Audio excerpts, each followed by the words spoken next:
सावन तुलसी के जन्म भयो भादो तुलसी के भय दो पत्ता कुआर तुलसी पूछे एक बाता की तोरे माता की तोरे पिता के बिहले कौरू से कंता मेघ पिता मोर धरती मोरे माता उहे बिहले कौरू से कंता मेघ पिताम्बर माड़ो छैहे बरबिंदा के बांस कटैहे माघ मासे ध्रुव चंचल बोली तुलसी माई बैगन बोली जैस जैस तुलसी के होखे बियाह सिरवा सिंदूर नैना काजर ले तुलसी गंगा सिरवाए जस जस गंगा मैया मारो सिलकोरा तस तस तुलसी जस नारायण जी के कोरा विष्णु जी के कोरा जय विष्णु भगवान की जय। कहाँ ही तुलसी के नाई हर कहाँ ही ससुर लाल कहाँ ही तुलसी जनमली के जरियार पेलाएलाल गोकुला में तुलसी के नाई हार मथुरा में ससुर लाल कुर खेते तुलसी जनमली मलहुरिया जरिया रो पेलाएलाल लाल कुर खेते तुलसी जनमली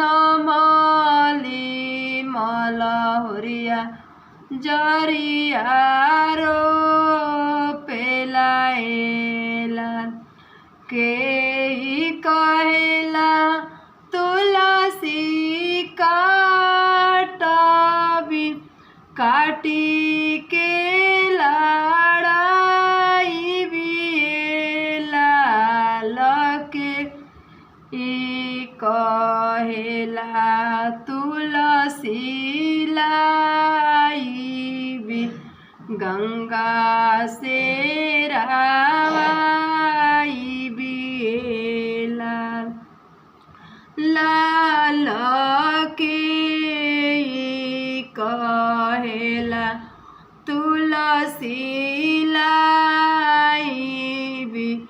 गंगा से रावाई बिलाल पापी कहेला तुलसी तुलसी काटबी काटी के लड़ाई बिलाल धर में कहेला तुलसी लाई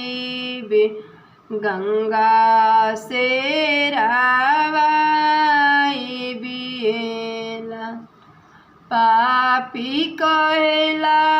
तुलसी काटबी काटी के लड़ाई बिलाल धर में सनातन धर्म कहेला तुलसी लाई भी गंगा से रावा बिलाल मरबो रे तुलसी के लाट धुनी अवरु लटैया धुनिए लाल काहे के मरबू लट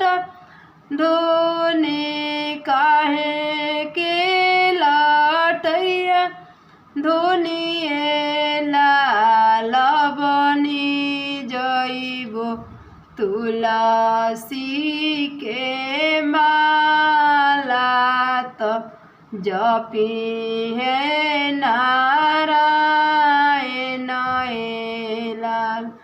लाल बनी जइबो साला धो साला त ओढ़ी हनी नारायण एला। ये कुल कार्तिक आदमी नहाला तो गावे निजा हमनी के। तो ये अगर हमारा वीडियो अच्छा लगी तो लोग लाइक करब जा। अगर आगा एगो और हम भजन बनाइब जन कि आंवला की है गावल जाला, चार चक्कर चार मकर चाचा ने के लोई हम भजीराम के हमार मुक्ति हुई, और हम कहानी लेके आई। हमारे चैनल को सपोर्ट करी जा। जय श्री कृष्णा, राधे राधे।